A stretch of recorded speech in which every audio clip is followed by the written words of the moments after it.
I solemnly swear that I am up to no good. Hello everyone, I'm Mrs. Midnight, and for the last time, for now, Professor Snape is with us for the final part of our guide to complete the time-limited optional missions. Use your time caramels wisely.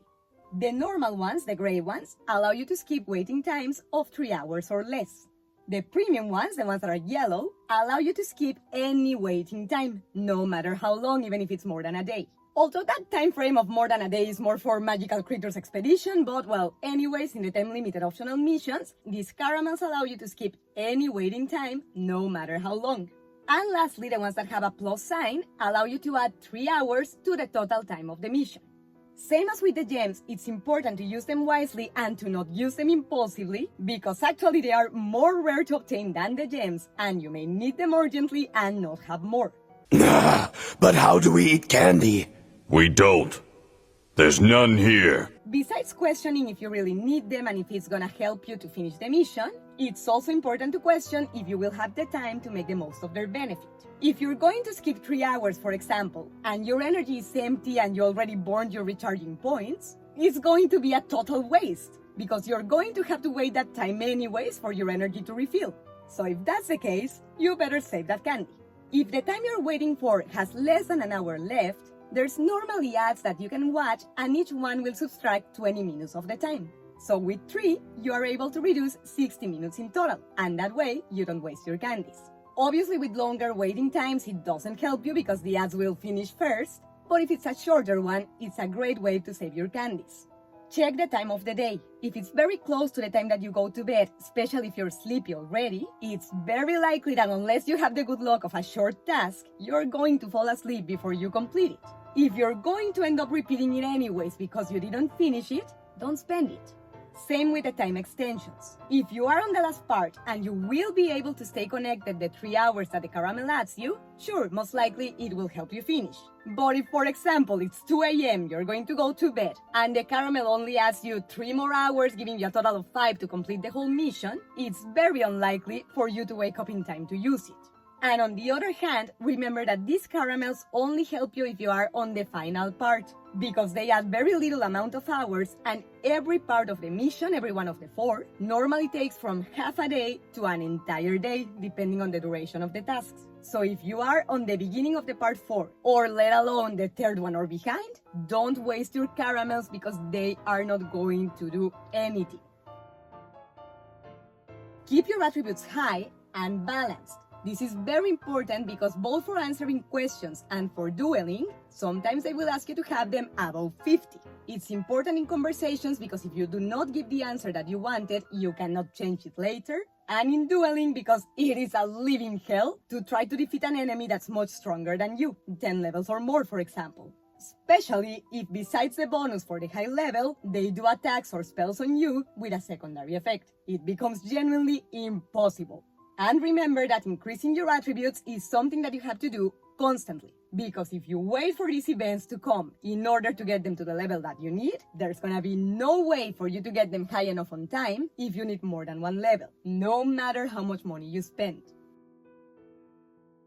Feed your friendships in the game. Remember that sometimes in the conversations, instead of an attribute level, they will ask you for a friendship level with the character that you're talking to. Sometimes they will ask you for level 2, 3, but other times they will ask you for 9 or 10. And once you give the answer, you cannot change it. Level up your creatures in the reserve. First of all, because when you send them to expeditions, they can give you energy among the prizes. And second of all, because the ones that love you can give you prizes when you feed them that could be energy or gems. But, for you to make the most of this possibility, do not use the function of massive feeding. Feed them each one individually, even if you take longer, to increase the possibility of one of them giving you energy, gems, or coins that you can use to buy chocolate frogs that sometimes give energy as prizes.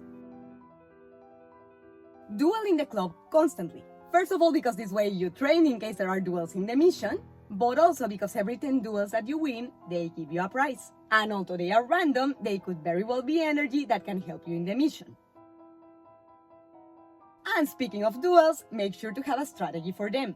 Because even if you have your attributes high, your rival could defeat you, whether it's a wizard or a creature, because of the secondary effects of the attacks and because you depend to a certain extent on luck to attack first or second. If you have a lot of doubts about magical dueling, take a look at my guide about magical duels in Hogwarts Mystery. But to summarize it a lot, stay focused and present on what's going on in the duel, and alternate between offensive, healing, and strategic spells as the situation requires.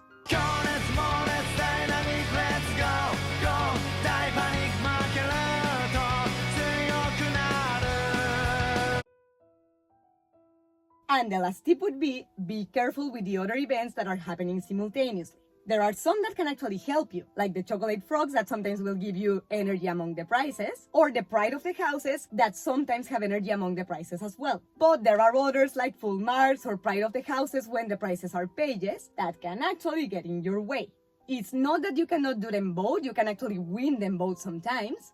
But yes or yes, you have to prioritize one. And since the time-limited optional missions are rarer and harder to have another chance to do the same one, I would always advise you to prioritize that. In the end, with full marks and the Pride of the Houses events, if you do not do well in one, there will always be another one. You can duel, play Quidditch, or even do full marks tasks while you're waiting for the task of the mission. But if the task of the mission is available already, do not prioritize other activities that are gonna take energy from you. With full marks in particular, it's better to prioritize the tasks that do not take energy, like dueling, feeding creatures, waking pets, or other things that are not classes that will make you spend energy that you need for the mission. If you want a video of how to win full marks and complete the time-limited optional mission at the same time, let me know in the comments. And this is the end to the guide of how to win time-limited optional missions without going bankrupt buying gems. If you found the videos useful and you enjoyed them, don't forget to leave me a thumbs up, subscribe to the channel, and click on the bell so YouTube lets you know when I upload the next video. Mrs. Midnight loves you and hopes to see you next time. Mischief managed. By the way, did you know it's a pain in the ass to do the heart when you're holding one thing in each hand? What was I thinking?